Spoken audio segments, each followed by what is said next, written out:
a lot of people around me may tell you, I don't have emotion, which is not true. Build the foundation, then you can put Burj Khalifa on the foundation. You can put 100-story. My strength is I move very fast. I do a lot of homework. I believe in homework, and I learned that from the US. And I would adapt to any new circumstances very quickly. Welcome to Autobiography, the place where we meet individuals who've shaped the UAE. Today's guest is Hussain Sajwani, the founder and chairman of DAMAC Properties.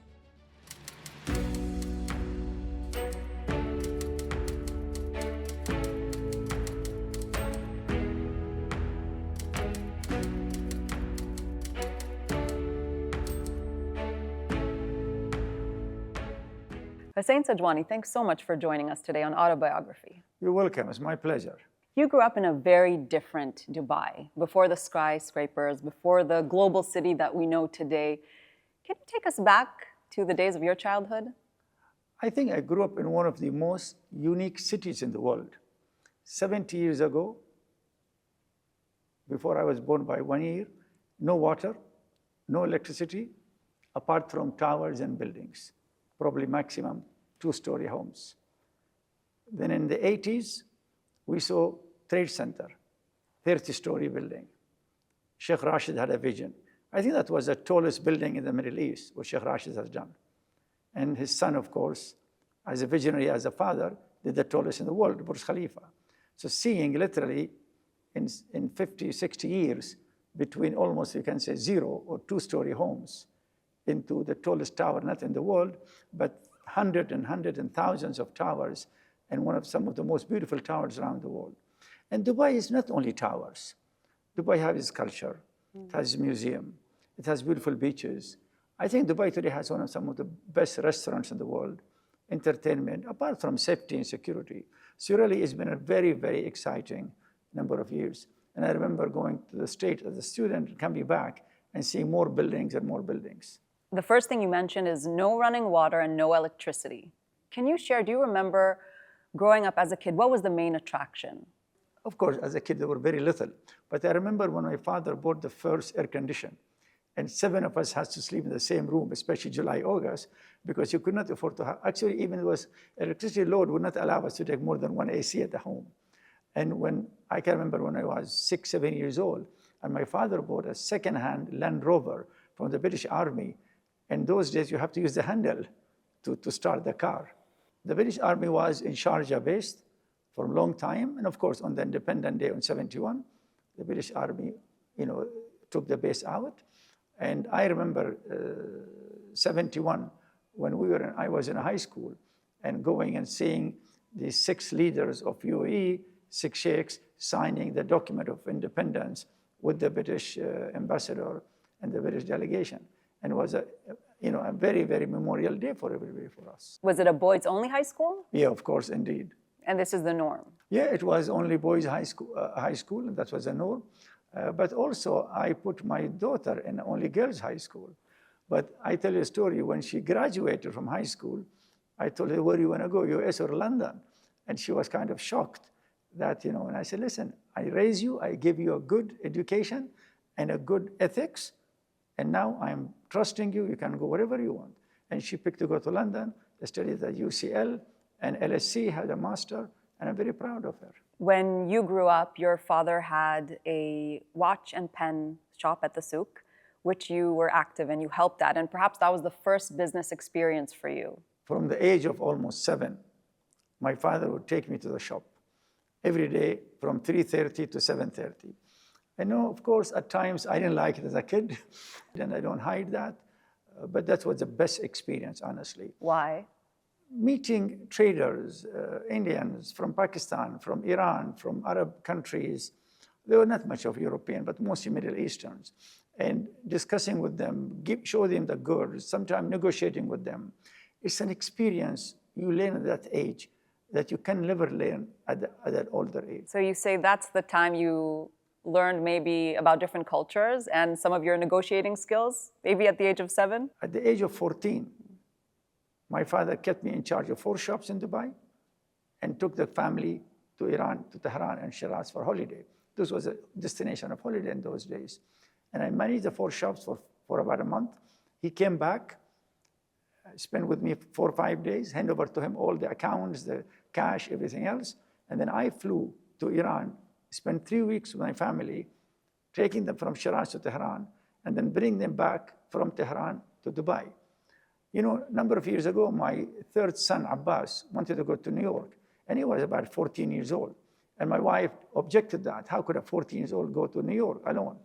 And I told her, I went to Tehran, no credit card, no mobile, no telephone, nothing, at the age of 14. So let him go. And? We had some argument, and I finally sent him. And New York is quite the jungle. So that's, it shows you really trust your kids. Yeah, I think you build the foundation, then you can put Burj Khalifa on the foundation. You can put 100 story. If the foundation is strong, you send them. And the story of my daughter is that I sent her to high school with girls only, but when she wanted to go to university, I gave her a choice of London and USA, and she went to LSE and UCL and graduated with her master. I'm very proud of her. And she was surprised when I told her. She thought I'm going to let her go to UAE. I said, no, I trust you. I built the foundation. You can fly now. What kind of father are you? If I asked your kids, would they say you're strict? Yes, I'm strict. I can't say I am easy with them.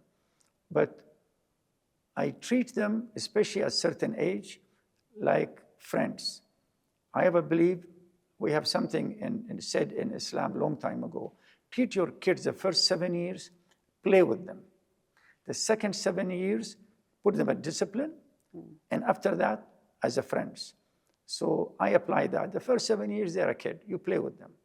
You enjoy with them. The second 7 years, you put them at discipline. And then you build a relation with them. You have to trust them. You have to open up. And I'm very happy that they all opened up with me, especially my son Ali when he went first to the university. It was very open dialogue between me and him. Let's talk about your university years. You started out in Baghdad studying medicine, which might be surprising to many people. You then switched, I think in the middle, to industrial engineering in the United States. What makes someone leave their medical school and shift completely? You know, I'm not proud, but I don't mind to speak about my failures. And I think any successful man, any successful person should talk about his success, but also about things that he could not get it done. When I was a student, I was very, very good student in high school, and I get very high grades, and I get admission in Baghdad University and Cairo University for medical college, which was not an easy one. And my teacher convinced me that medical college is the best. And you appreciate, my mother and my father were not educated, and they could not put that vision in me. So I went to Baghdad, and I struggled, and I failed year 1. I failed year 2, and of course, I have to leave Baghdad, came back. But one thing about me, I'm very, very persistent. I don't give up easy. And then I insisted I want to go to US, and I went and I studied economics and industrial engineering. Which isn't an easy topic. No, relatively, industrial engineering and economics is much easier than medical college in Baghdad, especially. Okay. Baghdad college was very tough. Was one of the best and the toughest medical college in the Middle East. You say the words, I failed, which isn't something we're used to hearing from people. And maybe it's easier to say that about the past when today people consider you successful. What do you think you learned from that so-called failure? Life is a journey. You have success, you have failure. As far as your success are more, your failure are less, you're going to move forward. And there is nobody who succeeds in life in everything. At the basic, at the high school level, you don't score, the best student doesn't score 99 every subject.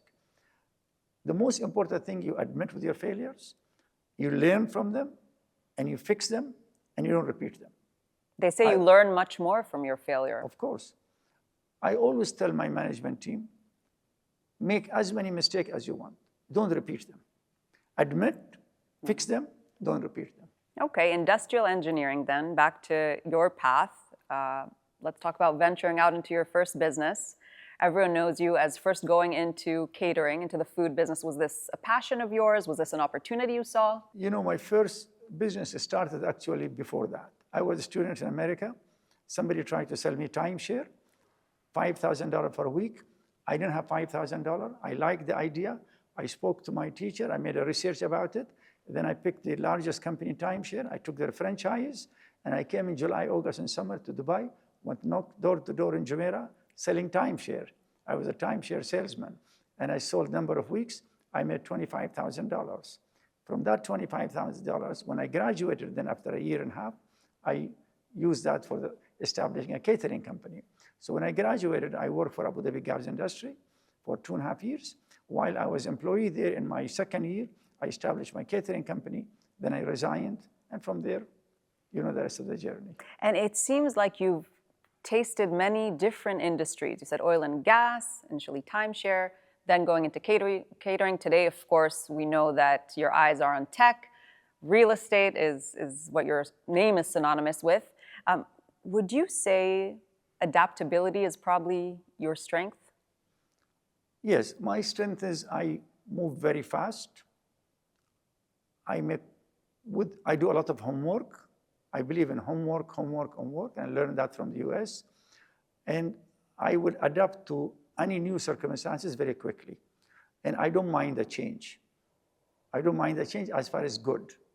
A lot of people, especially as they grow in business, as they grow in age, by nature, they don't like change. And for me, change is okay as far as I'm benefiting out of it.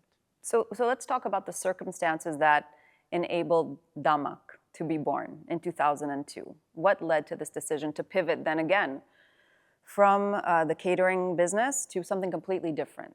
I was working in 𝐬𝐮𝐞 and saw the opportunity of catering because I was in finance department and saw some of the catering companies are making good money. And I liked the business model because you don't have to do a lot of investments. And return on equity is very high. And what drives me is return on equity. It is not the profit. Profits could be small, but if you can double your money in a shortest time, in a lowest risk, and doing it right, that's the most important. In '96, I diversified into property. I bought a few lands in Deira, built 3-star hotels. I didn't run them, I sell them, and I made good money. In around 98, 99, that market kind of went down, but too many hotels. So I stopped. Then I went and invested in technology in USA. And I had an office in Menlo Park, and I had an office in New York, an office in London. What kind of technology? I invested in internet at the very beginning of it in '98. It was a boom of the internet. I made a lot of money in '98, '99. I lost a reasonable amount of money in 2000. Then in 2000, the market was overheated, and I lost money. Of course, a lot of people in the world lost money, the internet bubble, and I stopped that business. I don't mind to stop any business when I see it's not working. So in the hotel business, after 4 years, when I saw it's not working, I stopped it. In internet, after 3 years, when I saw it's gone down, I stopped it. And then I was sitting in a small amount of cash out of those profits. And in 2001, Dubai government announced the freehold. And within a year, exactly from that date, I went into the freehold, into property, because I saw that business model is beautiful. The business model of the off-plan is you buy a land, and you, with the customer's money, you build and you deliver. And if you do a good job, your return on equity is quite high. So in 2001, when Dubai government introduced freehold, is that the moment you said, this is the time to go into property development? I was in property development in '96. Yes. And I built those hotels in Deira and sold them. And then I was looking at the market, what else I can do. And came the opportunity in 2001, where Dubai government announced the freehold. And I saw in that a mega opportunity, because my capital at the time in 2001 was about $5 million, 20 million dirham. So you could not build a tower in those money. But in the off-plan, all I have to do is pay for the land, and customers will pay for the construction. And I could scale the model very quickly. Like any business, you have some interesting time, some challenging time. Property business, I love it, because physically you see, you sit on the drawing and you draw the tower and you work with the architect. on the angle, on the glass, on the lobby, and I'm a very detailed person. And then you see this tower, it's like a child growing in front of you until it's ready. If you ask me the challenge, it's the cyclicality of the market. Mm-hmm. Every 4 or 5 years, the market goes up and comes down. And when it comes down, create for you challenges. But I've seen this now twice or 3 times, and I have learned and have enough experience to manage when the market's softer. You've seen the real estate cycles. You've seen the highs and you've seen the lows here in Dubai. What keeps someone like you up at night? See, Dubai has gone through phases. Phase 1 was from before 2001, where it was growing, but didn't have off-plan. Then you come the high growth, which is 2001 to 2008, where it was immature market, just buildings and projects and building and projects, and the laws and regulations were not clear. Then you get the crisis in 08, 09, and then you get phase 2 after 09 or 010. In that phase, we had very good regulations, very good laws. The growth was reasonable, and market was moving. Then you have post-COVID. Post-COVID, Dubai is very different. It's not anymore a global city. It's the #1 global city in the world. It's today ahead of any other city. I mean, 10 years ago was Monaco, was Singapore, was other cities. But why do you say #1? Take the city from all the angles: security, safety, quality of restaurants, quality of the roads, infrastructure, Emirates Airline. You know, you don't realize, you don't appreciate. You live in a city connected with more than 200 cities every day, every hour of the week and every of the day. You connected. That connectivity is something very big. We are blessed with. You don't appreciate that until you live in another other city. If you look at Dubai today, and especially as a resident, you feel how popular Dubai is. But is there also a risk of oversupply? As I said, today Dubai has moved from a small city. I'll give you an example. Today, Dubai has about 8 million people. So roughly we'll have, around a million and a half household, let's say, because some of them are laborers. Mm-hmm. So with a million and a half household, just think of India alone, which is growing so big and has more than 1 billion people and has at least more than 100 million people who can afford a second home. And Dubai is the best. And you check on that scale, China and Pakistan and Iraq and Moscow and Dubai is surrounded with 3 billion people that they come here for holiday, they come here for second home, they come here for education.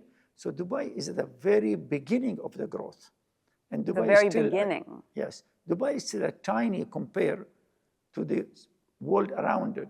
And people, after COVID now, people coming from USA moving to Dubai, which I haven't seen before that because of geographical, distance. So what do you tell people who believe that we're still in a cycle or that we're in a bubble or there's oversupply and that one day it could potentially crash? What's your response? I am a great believer we don't have a crash.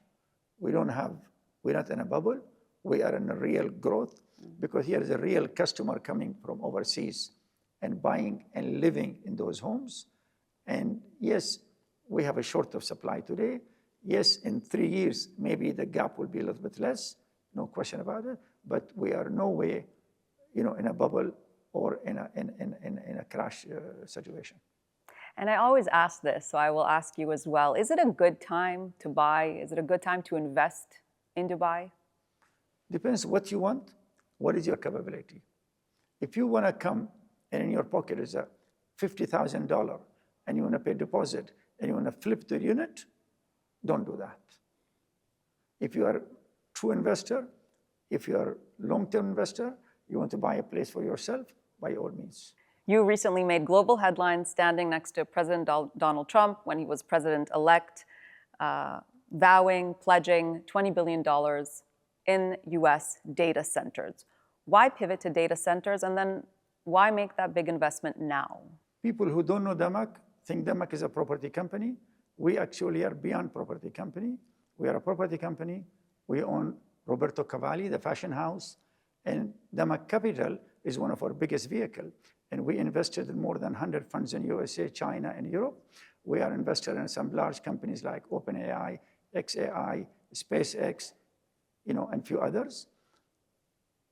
We also invested in a number of different investment products.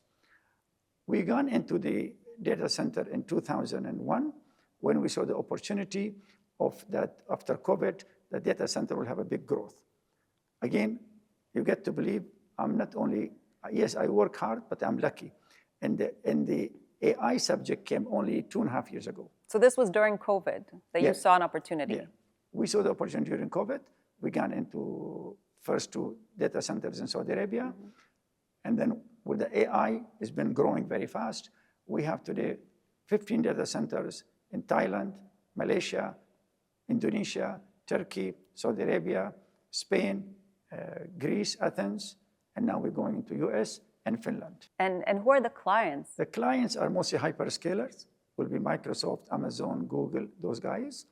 The return on equity on this business is not as good as the off-land business, but the advantage of it is long-term, and you have a stable customers, and you get a stable income, and you have a growth in the industry, which compensate for your return on equity. And the demand is there? The demand is huge. Yeah. Only 4 companies, Google, Amazon, Microsoft, and Meta, committed $320 billion for this year alone. You mentioned some of the technology giants that you've invested in, and why have you pivoted into that space? Why technology? Why SpaceX, xAI, OpenAI? Why not stick to real estate? If you read the history, in the 15th, 14th century, the world changed.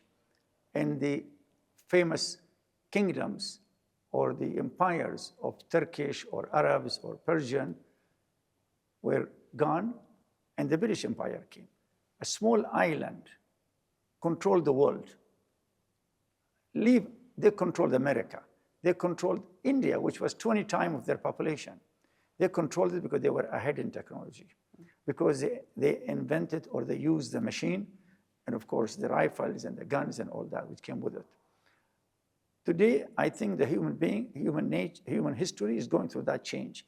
And countries who are gonna advance in the AI, gonna be ahead of the game very much.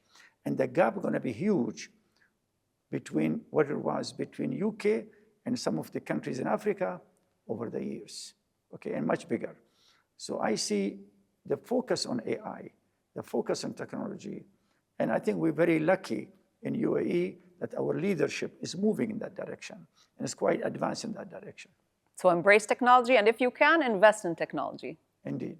You also mentioned that the $20 billion pledge investment was made possible thanks to the new administration, that timing was right after Donald Trump was elected, thanks to his policies. Can you elaborate on that? We've been developing data centers in Asia, and today we have more than 1,000 megawatt of projects in Asia.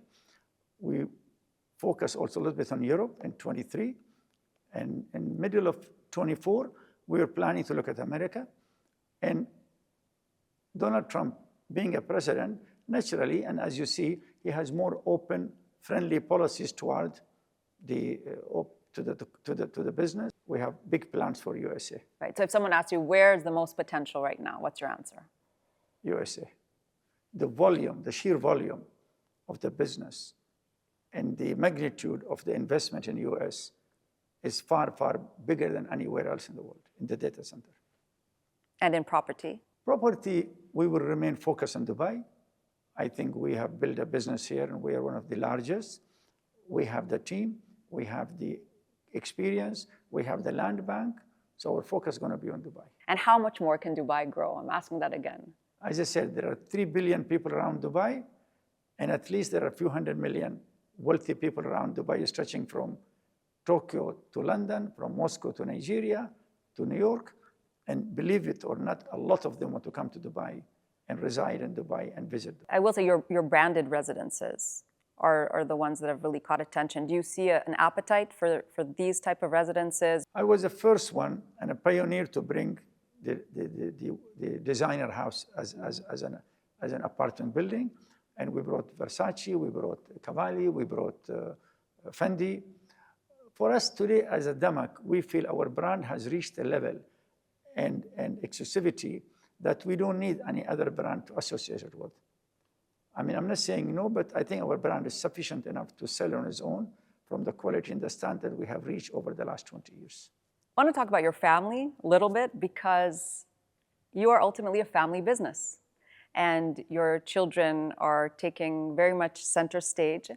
I interviewed your son about 1.5 years ago, Ali, and something that stuck with me and really resonated was how you spoke about business and kind of encouraged business thinking from a very young age, that it was always business around the table. What would you say? What is your perspective on the family dynamic? I inherited that from my father. As I said, he'd take me to the shop every day. Yes, we speak quite a lot about business, but of course, on the dinner, there will be 20-30% business, there will be some joke, there will be some socializing. It's not only just a formal meeting over the dinner or lunch. But yes, they have learned business at an early age. They've been asked and convinced and sometimes pushed to come to the office and interact with management and interact with outsider and so forth. And what's it like working with family? Working with a family is not an easy. It's a challenging because you have an employee, and if you don't agree with him, you can tell him thank you in a nice way. What you do with your daughter or with your son. But of course, this is life, and they are your family, and you need to compromise with them, and you need to work with them, and you need to move with them. So what's the hardest part? And then you can also say what the best part is. Let's start with the positive. What's the best part about working with family? The best part working with a family, when you see them success, you're very happy. And you want them to be more success than you are. And I remember at one time, one broker went and told my father that I heard in the market, your son Hussain is richer than you. And my father laughed and he said, I am the only one who's not going to be jealous from him. You know, so of course, as a father, you're always happy to see your sons better than you and give a better idea than you and move forward than you. I'm sure you're going to ask me what is the challenge of working with them. It's not easy because if you trained, and I trained them to say no. I trained them to challenge me. I trained them to criticize me. And believe me, good reasonable amount of dinner is that they're criticizing me. And I want to listen to that because a lot of other people, my employee probably will be embarrassed to do that. But my kids, I allow them. But with that comes the issue that also they get used to be very abrupt, very open. And sometimes not easy to deal with that. So your kids are your maybe biggest fans, but also your biggest critics. Yeah, and I encourage them. Honestly, I encourage them because I want to hear. My habit is I want to hear the criticism. And I have few friends that I'm very close to them. One of them, my ex-employee called Sufyan. And we go at least once a week for a dinner or for a coffee. And he's good in highlighting to me where I'm not doing well or where he thinks I'm wrong. So what's your philosophy around passing on the torch to the next generation? Because a lot of families are dealing with the same as most companies here started and are family businesses. I try to put, and I've been putting a structure from trust and different structure that the lawyers can put to minimize the conflict. But honestly, end of the day, I tell them, no matter how much I'm going to do from the legal point of view, it's the spirit. If they work together, they will succeed. But I have put enough mechanism that if one of them or two of them don't want to work with a group, there is a room for him to take his independency, take his shares, and nothing wrong with that. They don't have to be all four working together. But if they're successful, and if I'm lucky and they work together, very nice. And if they decide to split, I have no issue with that, provided they don't fight. They split in a nice way. What do people not know about you? We see you in the media. We see the headlines. What can maybe our audience, our viewers, the passengers take away that they didn't know previously, beyond the businessmen? I am emotional at times, even though a lot of people around me may tell you I don't have emotion, which is not true. Yes, in business, I don't have emotion. Business is business. But when it comes to my mother, to my family, to my kids, to my own prey, I think I'm emotional there.